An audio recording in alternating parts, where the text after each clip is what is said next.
The last 5 minutes has shown that I'm not immune to technology and its bugs and bears. I could not get the camera to work. I'm on now. I'm pumped. It's Frothy Friday, so apologies for being late. And I've also got to finish up. I'm just getting the second dose there, and yeah, just apologies for running late. But I've been itching for this one. I haven't had a drink all week, so I'm pretty keen to crack this one. Thanks to our mates over at Complete Refridge. Just sold this out of the fridge, so I owe you a beer. But here's to Frothy Friday. So guys, as you guys know, for those who are just tuning in and learning about what we do here. So basically, what's going on here? 1 second, ladies and gentlemen. I just got to make sure this is working on this end. I'm also streaming on Instagram if anyone wants to watch on the gram. Okay, we're good. Okay, so like I was saying, ladies and gentlemen, if you've never watched this before, basically this is like a live Q&A session. I get asked questions all the time from a marketing perspective, and I thought, I used to do this a while back, and I thought everyone used to get a lot of value out of it. So I thought, why not start doing it again? Everyone seems to enjoy them, so I'm just going to get straight into it. So let's have a look here for a minute and have a look at the questions. So these are questions that have been sent in. Like I said, if you want to ask your questions and get the answers, just let me know. Put them in the chat. So like all the chats feed into the one spot, so I should be able to see them.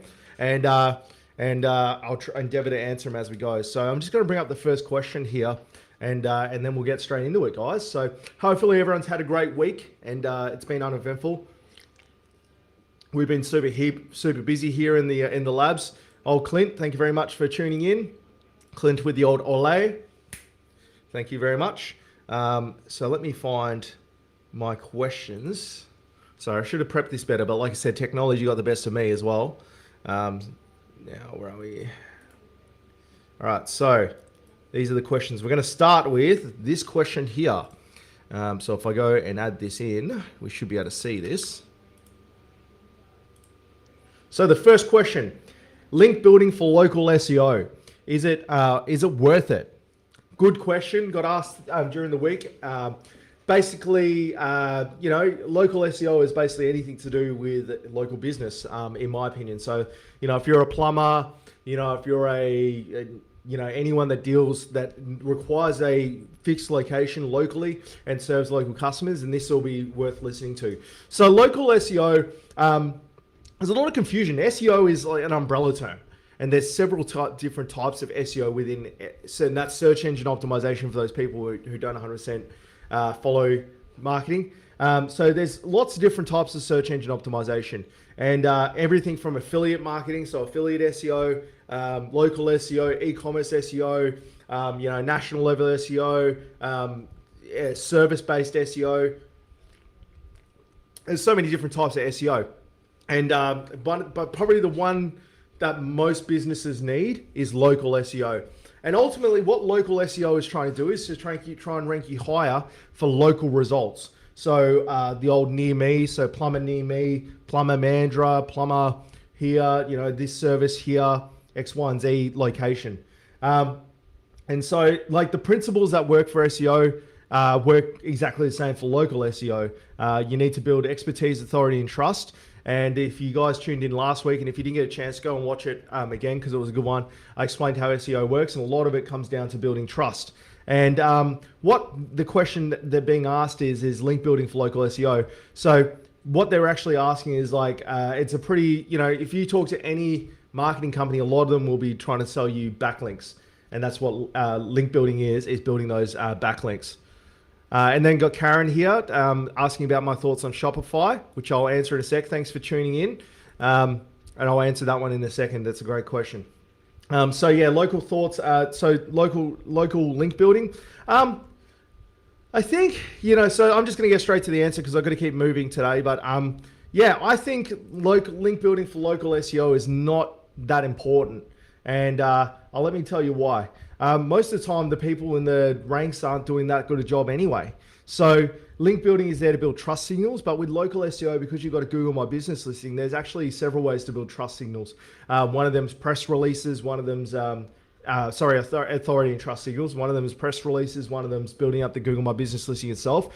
And the one big thing with local SEO is that it's actually more important to rank your Google My Business listing than it is to actually rank the website a lot of the time. Because in most transactional industries like plumbers and electricians, most people type electrician near me and actually pick off the map. So I would argue that that's more important, and that's actually a different way to do SEO altogether. So yeah, quick answer to that one. But yeah, I love doing local SEO. It's a little bit more straightforward than some of the more complex stuff we do, but why I like it. It makes a huge difference to a small business owner's life, getting their SEO on track and generating good inquiries. So next question comes from Karen. I'm just going to throw this one in here. Thank you for the question. Hey Jimmy, what are your thoughts on Shopify? It's actually a really good question. Everyone thinks I don't know, there's a big split down the middle basically. Some people like Shopify, some people don't. I know firsthand at least 2 businesses that have made millions and millions of dollars in Shopify.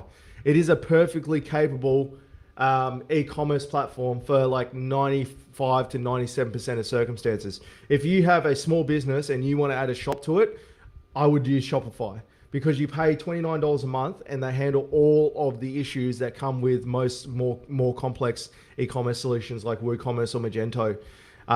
It's a pretty cheap price to pay for quality, for support. Now, there are definitely things that Shopify can't do that WooCommerce and Magento can do, which are other types of shops. Around the SEO side, it's pretty limited in functionality. But again, for most products that you're selling, it doesn't make a difference. And most people, there's apps that you can download for Shopify that fix a lot of those issues anyway. But yeah, I would highly recommend that if someone's wanting to start a shop, this is my thought process. If someone wants to start a shop, and full transparency, we have an e-commerce store on Shopify. Handcrafted gift boxes, that's built on Shopify because it's just easy use. Even though we could build one in WooCommerce, and we built several websites on WooCommerce. With WooCommerce, it just makes sense for the application. So to get back to the question, my thoughts on Shopify, it's an amazing tool, and I would recommend that any business that's actually wanting to test the waters, test the marks, test if someone's going to buy their product, to build a Shopify store first, then move to something more robust if they have the requirement in the future to do that. So like, let's say, for instance, they need a very specific custom shop that has features that aren't available to Shopify, then explore that, because then you would have tested your business model. Because marketing is a holistic thing. It's not about the tactics we use. It's about the overarching strategy. The one thing Shopify, I would say, is a negative of Shopify is that they kind of all do look the same.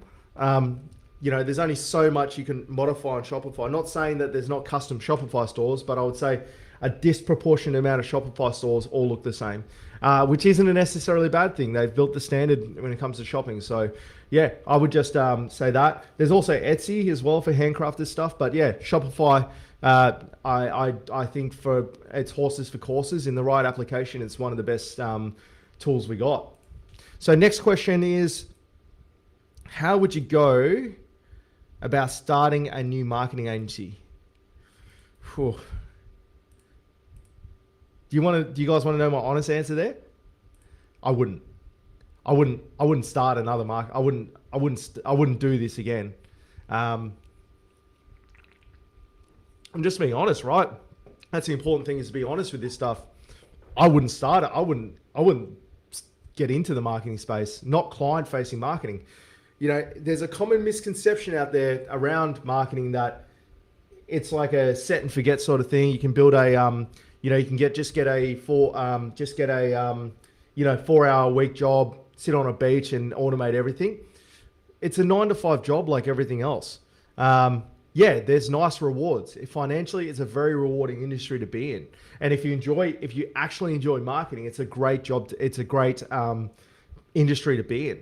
But I think a lot of people who want to start new marketing agencies are doing it for the wrong reasons. They're doing it to make bucket loads of money and not actually caring about the success or failure of their clients they work with. So now, okay, so that's my personal opinion. Is like, if I could do it all over again, I probably wouldn't have started a marketing agency. I probably would have done my own stuff, continued to do my own stuff, and then evolved, and just seen that out. So that's my honest answer. Now, it doesn't help the person asking the question who's starting a marketing agency. So the things that I would do when I'm starting a marketing agency, so let's say you're going full time, you've just started this marketing agency. If I had 8 hours a day to run it, 10 hours, let's say you had 10 hours a day to run it, I would be spending 8 of that on branding, 8 of that on developing your brand and doing this kind of stuff. 5 of it on that, 3 on selling, and 2 on delivery. That's my ratio of my day. And why do I say that? Because the only reason I feel we have the success we do, and we broke out the market, because look, there's so many marketing agencies out there. It's not even there's no barrier to entry, right? So there's heaps. But the reason I feel like we broke out, and we're maybe having success that others don't, is all to do with branding and how we positioned the brand in the market. 100%. From day one, I had a very, very clear idea about the brand of this business and what this business stood for. And then I just developed that. And, the biggest thing at the start is you're not going to have the clients at the start. So what else are you going to spend your time on? Karen's got another question in here, which I'll answer. I think I answered that one last week, but I'll answer it again. So I think one of the biggest mistakes people make when they start in their agency is they spend too much time worrying about the nuts and bolts of how it's going to work instead of worrying about getting clients. That's the biggest issue. So I would spend a disproportionate amount of my time, if I was starting a new agency, getting clients and then worrying about delivering after the fact. Because delivery is the bit that everyone can do, but not many people can sell what they do. So as a ratio, I would be selling and building my brand, and then worrying about implementation and project management and tools to help improve project management. Because that's what we're doing right now. We're at 9 of us in the office here and 15 in total.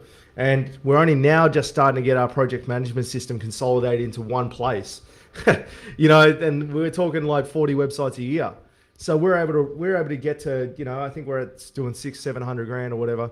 We're able to do that on just basically Google Sheets and ClickUp.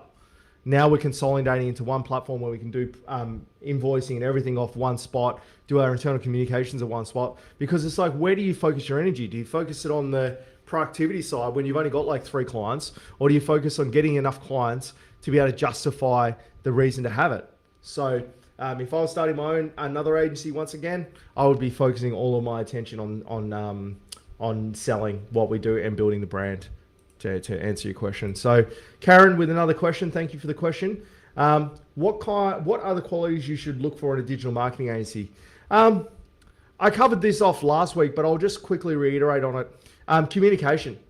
If you can find an agency that's willing to communicate to you in the way that you prefer to be communicated with, and is proactive about the communication, the rest is all formalities.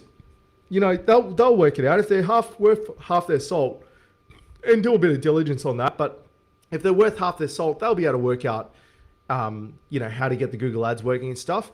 That would be the biggest red flag for me. If I was working with an agency, I couldn't pick up the phone, and because I like to communicate via phone. So if I was a business and I like to communicate via phone, and I couldn't get an agency, and I was working with an agency that I couldn't get on the phone, that would be a huge red flag for me, and I'd probably stop. But if I was working with an agency that actually, communicate on the phone, maybe they're still improving what they're doing or working or new or whatever, but they're willing to communicate with me and work with me to get the result, that's all you need. So that's what I would say is pick an agency based on the way you like to communicate and hold them to that. Because a lot of the stuff that agencies do is like ahead of time and in the future. So there's a little bit of faith there. But I think if you look at how they communicate, are they getting back to you on time? Are they showing up to the meetings on time? Are they doing what they're supposed to do on time? That is a good sign, because if they're not doing that stuff on time, then there's probably bigger issues than just your campaign. Just my 2 cents there. Now, question that has been sent in during the week. I'm going to put this in here. Should I be doing social media? Is the question.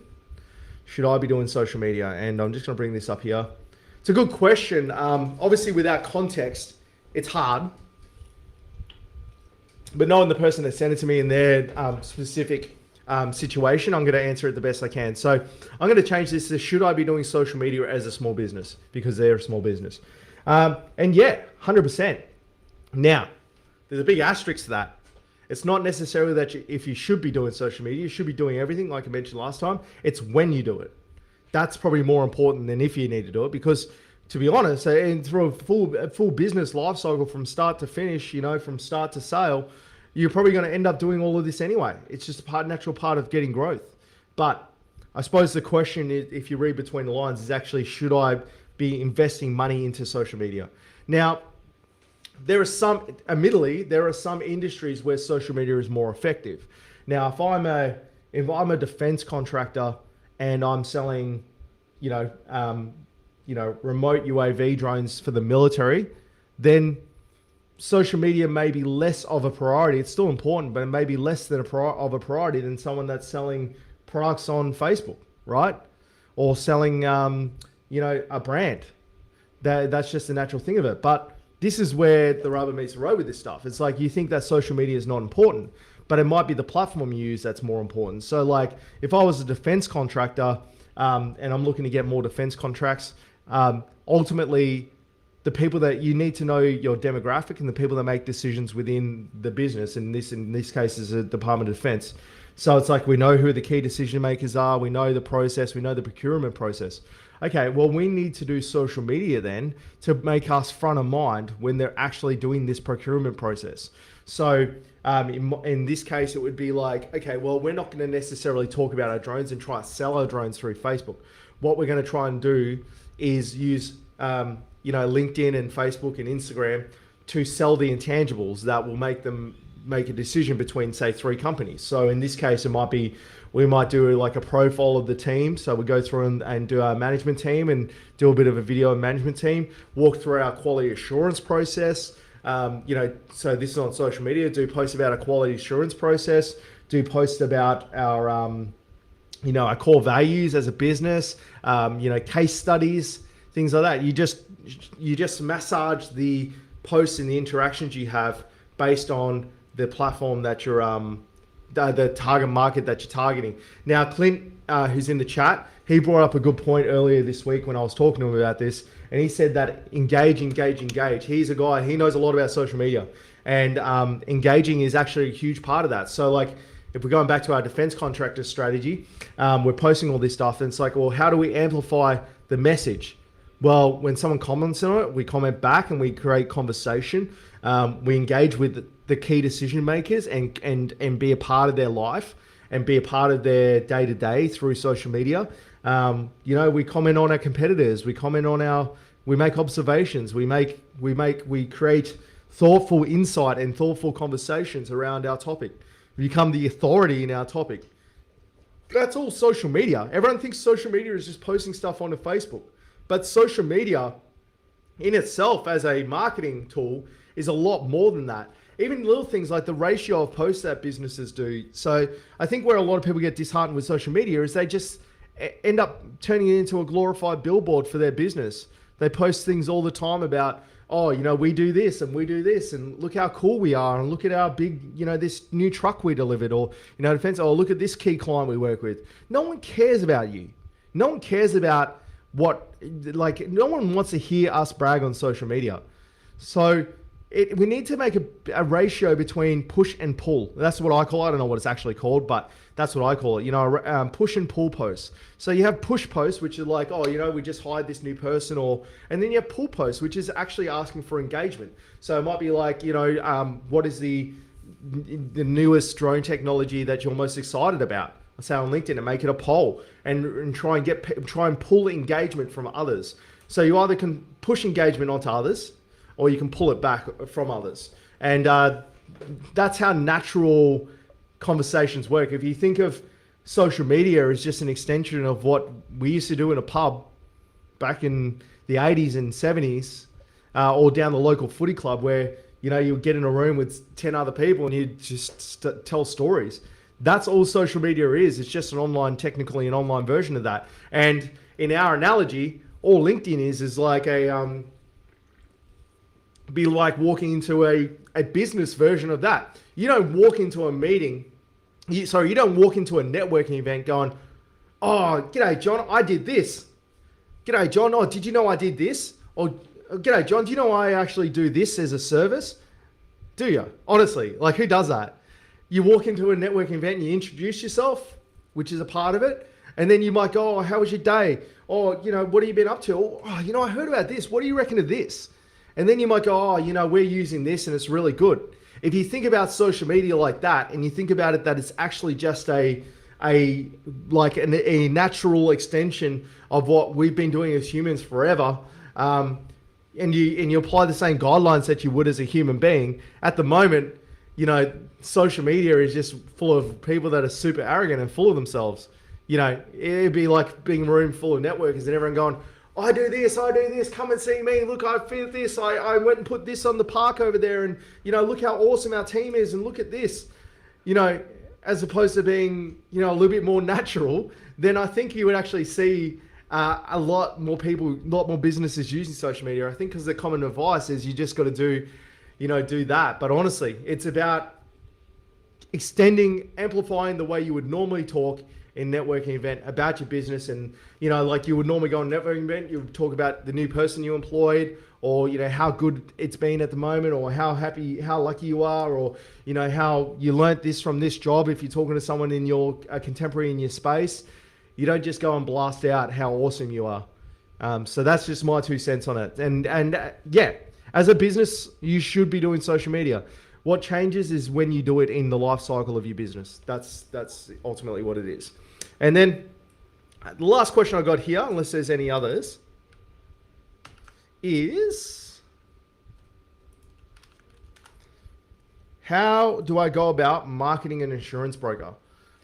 Interesting question. This one didn't get asked to me, but it got brought up during the week, and I've had this conversation in the past. Marketing, in my opinion, there's 2 types, notwithstanding that there's products and services, but there's two types of services. You have transactional services and non-transactional services, like professional services, basically.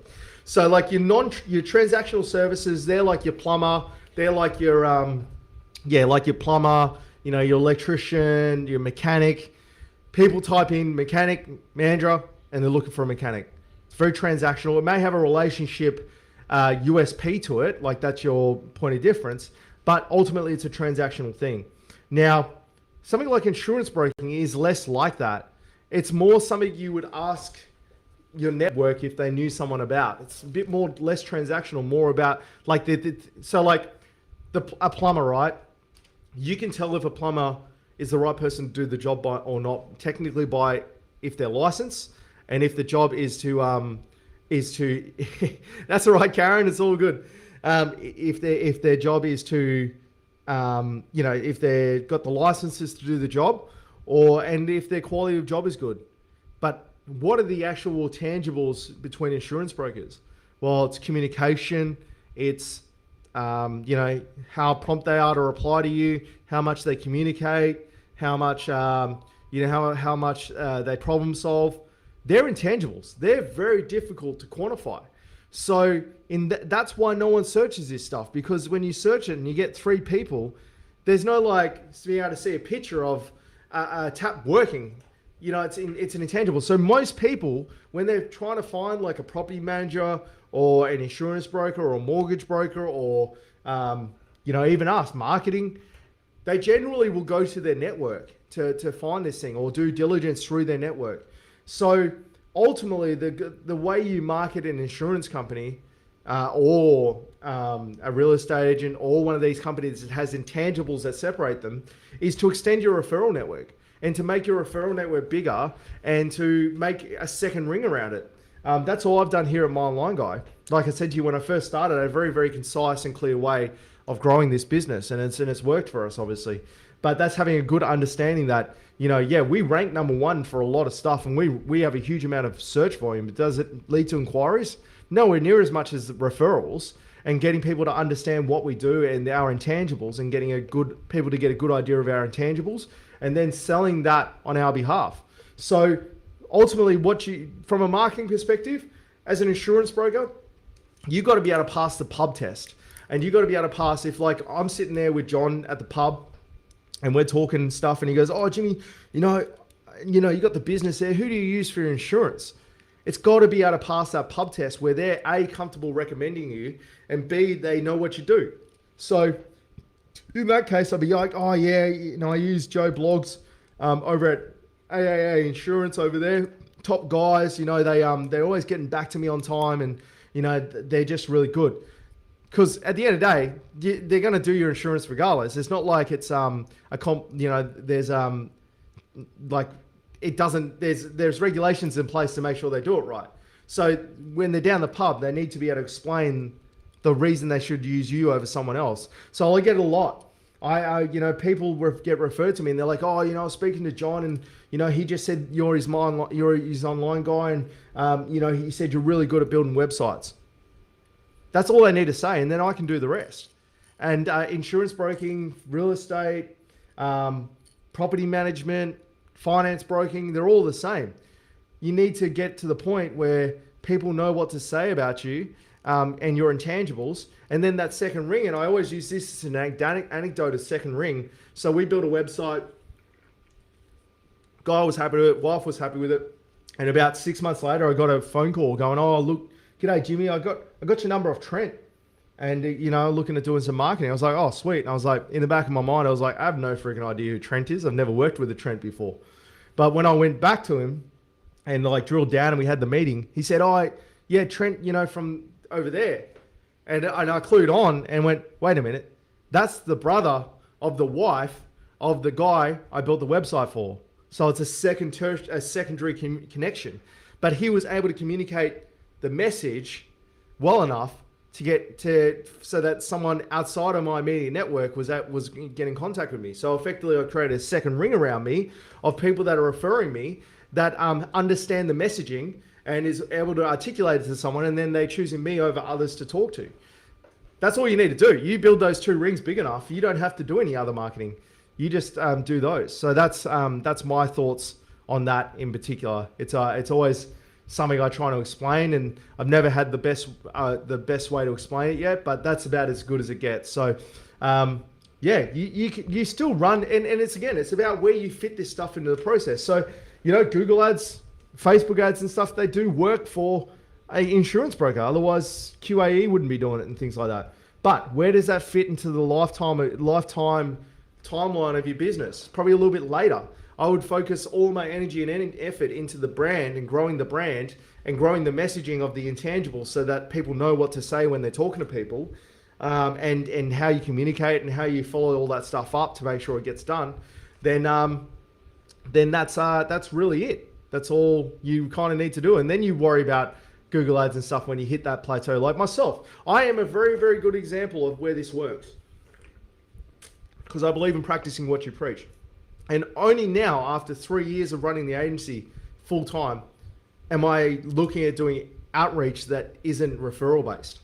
3 years, this business has been able to grow to $50,000, $60,000, $70,000 a month by just referrals, because my referral rings are so big and so wide and so connected, and there's so many of them that we're constantly getting leads. I was on a phone call today before this with a person who got a referral from someone that hadn't even worked with us. They just got a proposal from us.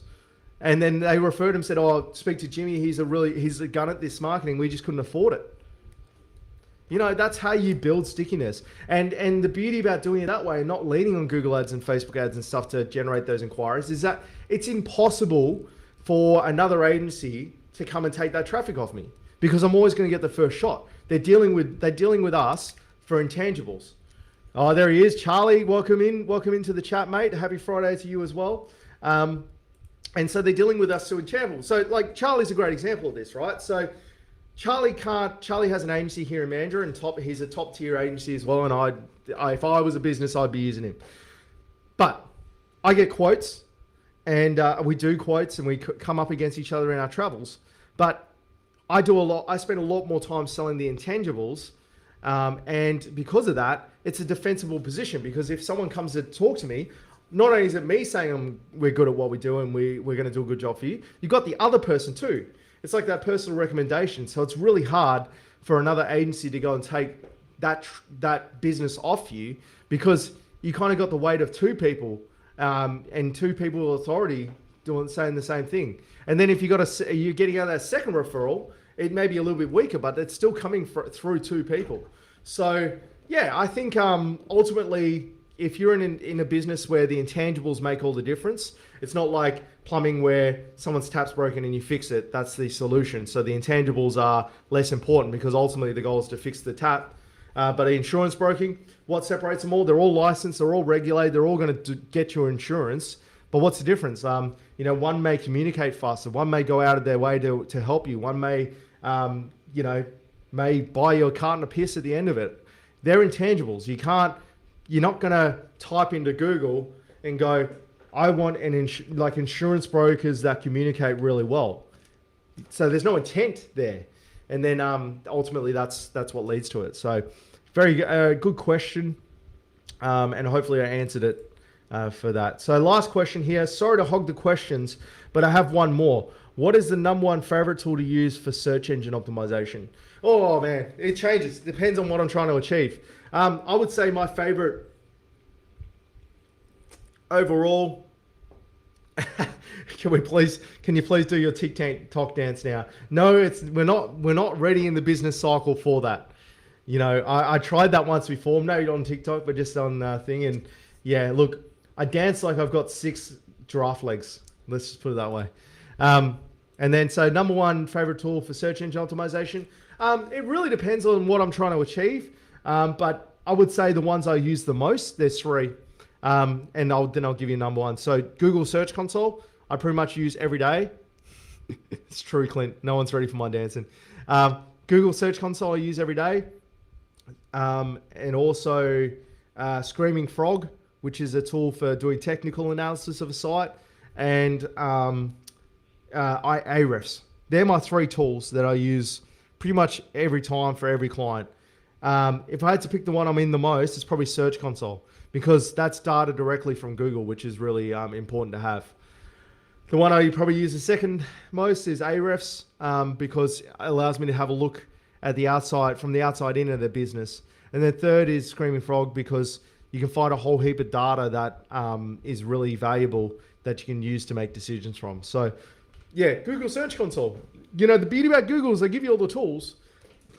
Everyone's just built stuff on top. But you can track keywords technically in there. You can track positions. You can track the health of a page. You can ask Google to do things in there. What else? What more do you need from your tool?